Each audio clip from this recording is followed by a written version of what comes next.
আসসালামু আলাইকুম everyone, welcome back to my mini blog. তো দেখতে দেখতে কিন্তু রোজা প্রায় শেষ। সবার রোজা কেমন যাইতেছে অবশ্যই আমাকে কমেন্ট করে জানাবে।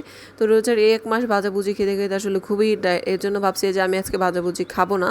এর জন্য আমি একটু আসলে চিড়া ভিজিয়ে নিচ্ছি। এটা আসলে কোনো রেসিপি না, তোমরা সবাই বানাইতে পারো, কিন্তু আমি কিভাবে বানাইলাম এটাই তোমাদের সাথে শেয়ার করব। তো এখানে না আমি দুধের মধ্যে আগের দিন রাতে 2টা খেজুর ভিজিয়ে রেখেছিলাম।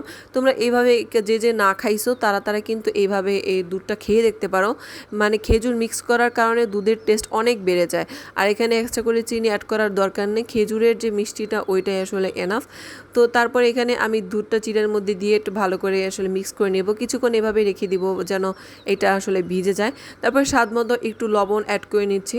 তারপরে আমি একটু কলা অ্যাড করে নিব। তো কার কার ঈদের শপিং শেষ বা বাকি আছে অবশ্যই আমাকে কমেন্ট করে জানাবে। তো কে কী শপিং করলা ঈদের মধ্যে আমাকে আসলে জানাতে পারো। তো তারপরে এখানে আমি উপর থেকে আসলে কলাগুলো দিয়ে দিলাম। তো একটা মজার কথা বলি, আমি না এখানে একটা দই এনে রেখেছিলাম, ভাবছিলাম যে এই চিড়ার মধ্যে মিক্স করব, কিন্তু ইফতারের সময় না আমি টোটালি যে ভুলে গেছি যে আমি যে দই এনে রেখেছিলাম।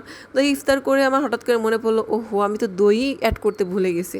তো তারপরে আর কি করার, বসে বসে দইটা এমনি এমনি খেয়ে ফেললাম। তো এই ছিল আজকে আমার ইফতারের আইটেম। কে ইফতারে আজকে কী খেয়েছো অবশ্যই আমাকে কমেন্ট করে জানাবে। তো আমার ভিডিওটা ভালো লাগলে অবশ্যই আমার চ্যানেলটা লাইক, কমেন্ট এবং সাবস্ক্রাইব করবে। Thanks for watching.